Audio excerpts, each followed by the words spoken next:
తాను చనిపోతూ నలుగురిని బతికించాడు రాజేందర్ రెడ్డి అనే వ్యక్తి. అవయవ దానంతో నలుగురి ప్రాణాలను కాపాడారు.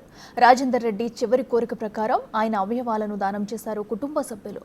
ప్రతి ఒక్కరూ అవయవ దానానికి ముందుకు రావాలని కోరారు. మరింత సమాచారం మా ప్రతినిధి సుజాత అందిస్తారు. నంద్యాల జిల్లా గుడిసెలపేటకు చెందిన రాజేందర్ రెడ్డి కళ్ళు తిరగడంతో స్థానికంగా ఉన్నటువంటి హాస్పిటల్లో అడ్మిట్ అయ్యారు. ఆ తర్వాత బ్రెయిన్ స్ట్రోక్ వచ్చినట్టు వైద్యులు చెప్పడంతో యశోద హాస్పిటల్కి తీసుకొచ్చారు. తను ప్రస్తుతం చికిత్స పొందుతూ మరణించేటువంటి సమయంలో తాను అవయవదానం చేసి 8 మందికి ప్రాణాలు కాపాడారు. ప్రస్తుతం వాళ్ళ కుటుంబ సభ్యులు ఉన్నారు. చెప్పండి, అసలు ఏం జరిగింది? అనుకోకుండా అన్కాన్షియస్ అయిపోయినాను. జస్ట్ 5 మినిట్స్ తల తిరుగుతుందని చెప్పి పడుకొని బెడ్లో పడుకొని ఉండే. అంటే పడుకున్న తర్వాత 5 మినిట్స్ అన్కాన్షియస్ అయిపోయినాను. ఇంకేం మాట్లాడలేదు. అప్పటి నుంచి ఇప్పటి వరకు కాన్షియస్ అవ్వలేదు. అంటే ఎందుకు అన్కాన్షియస్ అయిందో తెలియదు, ఎందుకు చనిపోతుండో కూడా తెలియకుండా చనిపోయింది. ఫస్ట్ అక్కడ సివియర్ బ్లీడింగ్ ఉండే బ్రెయిన్లో. కరీంనగర్లోనే సర్జరీ చేయించాల్సి వచ్చింది. ఎందుకంటే ఇక్కడ దాకా తీసుకురావడం ఇంపాసిబుల్ అన్నారు డాక్టర్స్. అందుకని అక్కడే చేయించేసాం. చేయించిన తర్వాత కొంచెం బెటర్ అయినా ఫర్దర్ ట్రీట్మెంట్కి షిఫ్ట్ చేద్దామని 3 డేస్ వెయిట్ చేసాం. ఫైనల్గా రిస్క్ చేసి ఇక్కడ దాకా రావడం ఇంపాసిబుల్ అని చెప్పినా సరే వాడు వచ్చేసిండు. ఏం కాకుండా వచ్చిండు. మాకు హోప్స్ ఉండే బతుకుతాడేమో అని. ఆ తర్వాత లంగ్స్ కంప్లీట్గా పాడైపోయినాయి.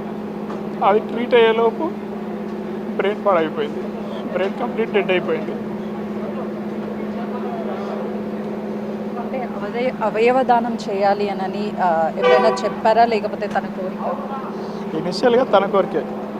ర్యాండమ్ డిస్కషన్లో ఒకప్పుడు జనరల్ న్యూస్ చూస్తున్నప్పుడు, చనిపోయిన యాక్సిడెంటల్ న్యూసెస్ అవి చూస్తున్నప్పుడు ఏదో మాట్లాడుకుంటుంటే ఎవరో ఎప్పుడు చనిపోతామో ఎట్లా చనిపోతామో తెలియదు అన్న. కానీ సచ్చినాక ఎవరో ఒకరికి ఉపయోగపడాలి, మనతో పాటు మన అవయవాలు కాలిపోవద్దు అన్నట్టు ర్యాండమ్గా డిస్కస్ చేసుకున్నాం అంతే. అది ప్రత్యేకించి ఇది నా విషయం నేను చెప్పలేదు, కానీ ఇండైరెక్ట్గా అప్పుడు నాకు అట్లా అర్థమైంది. ఆ తర్వాత డాక్టర్స్ వీళ్ళు కూడా ఒక జస్ట్ సజెషన్ ఇచ్చారు. వాళ్ళు ఇట్లా చేసే ఆప్షన్ ఉంటుంది, మీకు ఏమైనా ఇంట్రెస్ట్ ఉంటే చేయొచ్చా అని. తమ్ముడు వైఫ్ కన్సెంట్ తీసుకొని తనతో మాట్లాడి తను ఒప్పుకున్నాక చేసాము. ఎందుకంటే వాడు చనిపోయిన తర్వాత ఇంకో 4గురిలో బతుకుంటాడు. ఎందుకంటే వాడు ఎందుకు చనిపోతుండో తెలియకుండా చనిపోయాడు. అసలు ఇట్లా అయిందన్నది కూడా నాకు తెలియదు. స్లీపింగ్లోనే అన్కాన్షియస్ అయిపోయాడు అంతే. ఎవరికో 4గురిలో బతుకుంటాడని ఆశ. చివరిగా ఎప్పుడు మాట్లాడారండి రాజేందర్ రెడ్డితో? ఏం మాట్లాడారు? అంతకుముందు గురువారం రోజు ప్రొద్దున మాట్లాడారు. కుటుంబ సభ్యులతో మాట్లాడి అన్కాన్షియస్లోకి వెళ్ళిపోయాడు. మాకు తీరని లోటు మా ఇద్దరి తమ్ముళ్ళు. ఫ్యామిలీ కూడా చిన్న పిల్లల్లా తెలుస్తుంది. 8 months బాబు, 4 years పాప ఉన్నది తమ్మునికి. వాళ్ళ బాధ వర్ణనాతీతం.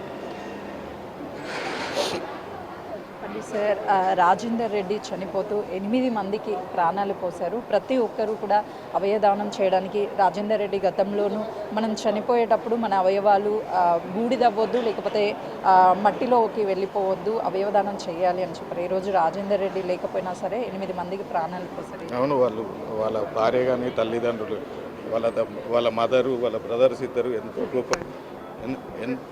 ఎంతో గొప్ప మనసుతోటి ఈ అవయవదానానికి అంగీకరించడం కూడా చాలా గొప్ప విషయం. ఇది ఈ అవయవదానానికి మనకు ఎన్నో సెంటిమెంట్లకు చాలామంది అవాయిడ్ చేస్తున్నారు. కానీ 36 ఏళ్ళకి ఆయన స్వర్గస్థుడైనందుకు ఆయన ఒక 8 మందిలో జీవించుంటాడు. అది ఎంతో గొప్ప విషయం. దీనికి సహకరించిన వాళ్ళ కుటుంబ సభ్యులందరికీ మనం అభినందించాలి. ఆయన ఏ లోకాల్లో ఉన్నా కానీ ఒక 8 మందిలో మాత్రం బతికుంటాడు. అదే మా ఆశ. ఫైనల్లీ సార్, జీవన్ దాన్ ట్రస్ట్కి మీరు డొనేట్ చేశారు కాబట్టి వాళ్ళు మిమ్మల్ని అప్రోచ్ అయ్యారా? మీరు వాళ్ళు అప్రోచ్ అయ్యారు. అంటే మేము ఒప్పుకున్నాం. మాకు డాక్టర్స్ సజెషన్ చేస్తే మేము కన్సల్ట్ చెప్పినాం. మాకు ఓకే, మేము విల్లింగ్ ఉన్నాం చేయడానికి అని చెప్పి. అప్పుడు వాళ్ళు ట్రస్ట్ వాళ్ళకి ఇన్ఫామ్ చేశారు. వాళ్ళు కూడా వచ్చి కౌన్సిలింగ్ చేసుకున్నారు. అడిగారు ఫార్మాలిటీస్ ఎట్లా ఉంటాయి అని కంప్లీట్గా చెప్పారు. మాకు చెప్పిన తర్వాత కూడా బాగా డిస్కస్ చేశాకే సైన్ చేశాం మేము. చాలామంది అవయవ దానం చేయాలి అంటే భయపడుతూ ఉంటారు. అసలు ఎందుకు ఇదంతా అని అనుకుంటూ ఉంటారు. అంటే మీ తమ్ముడిని మీరు కోల్పోయారు, కానీ 8 మందికి అవయవదానం చేయడానికి మీరు ముందుకు వచ్చారు. చేయనటువంటి వాళ్ళకి ఏం చెప్తారు? అంటే మా తమ్ముడన్న మాట చనిపోయేది ఎట్లా చనిపోతున్నామో తెలియదు, ఎప్పుడు చనిపోతామో తెలియదు. మనతో పాటు మన అవయవాలు కాలిపోవద్దు, ఇంకో 4 బతకడానికి. ఇప్పుడు సింపుల్ ఎగ్జాంపుల్, మా తమ్ముడు లంగ్స్ కంప్లీట్గా ఇన్ఫెక్ట్ అయిపోయి పనికి రాకుండా అయిపోయినాయి. అది అసలు రివర్స్ అయ్యే ఛాన్సే లేదు, అంతలా డ్యామేజ్ అయ్యి ఉండే. సో నేను డాక్టర్స్ని అడిగినా లంగ్ ట్రాన్స్ప్లాంట్ చేద్దామని, బట్ తనకు ఆల్రెడీ బ్రెయిన్ సర్జరీ అయ్యింది కాబట్టి అది పాసిబిలిటీ లేకుండే. అండ్ ఆయనకు ఆ కేసు సివియారిటీని బట్టి. అంటే మేము ఎంత ప్రయత్నం చేసినామంటే ఎట్లయినా సరే లంగ్ ట్రాన్స్ప్లాంట్ చేయండి చేయండి చేయండి అని. ఒకవేళ డాక్టర్స్ ఒప్పుకున్నా ఎక్కడో చోట డోనార్ ఉండాలి.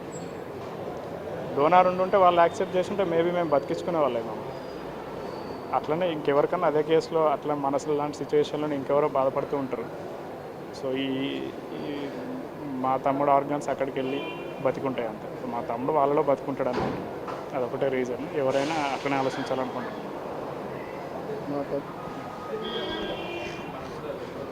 మా తమ్ముడు ఒక 10 మందికి ఆదర్శంగా నిలబడాలని మేము మా కుటుంబ సభ్యులం కోరుకుంటున్నాము. అలాగే మా తమ్ముని ఆత్మ స్వర్గలోక ప్రాప్తికి చెందాలని మనసారా ప్రార్థిస్తున్నాం.